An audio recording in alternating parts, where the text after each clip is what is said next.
Good evening, traders. Here's a quick wrap of today's market action. U.S. equities closed mostly higher, with the Nasdaq 100 leading the charge, up 1.22%. The S&P 500 gained 0.69%, and the Dow saw a modest increase of 0.14%. Futures mirrored this trend, with Nasdaq futures up 1.16% and S&P 500 futures up 0.67%. In the bond market, the U.S. 10-year yield declined by 0.88%, settling at 4.64%. Long-duration treasuries gained 0.5%.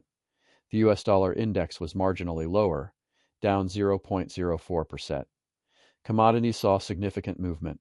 WTI crude dropped 2.46 to $81.22, and Brent crude fell 2.24% to $86.99.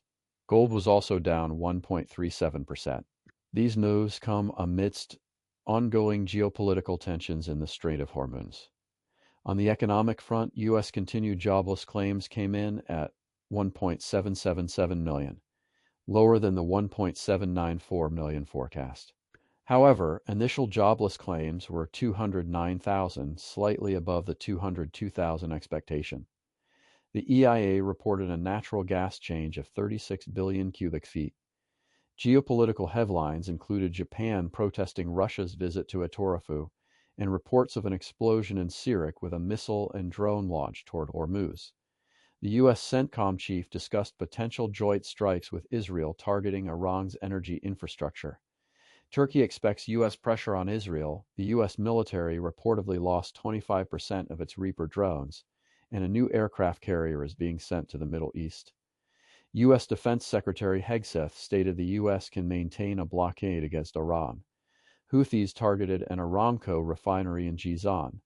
UKMTO reported continued IRGC harassment of merchant shipping. Looking ahead, market participants will continue to monitor geopolitical developments in the Middle East and upcoming CPI figures from Japan and Canada. That's your market wrap for today. The desk should separate fresh catalysts from background commentary and wait for market confirmation before upgrading a theme. If the same story keeps crossing without a broader move, it remains context rather than a new trading signal.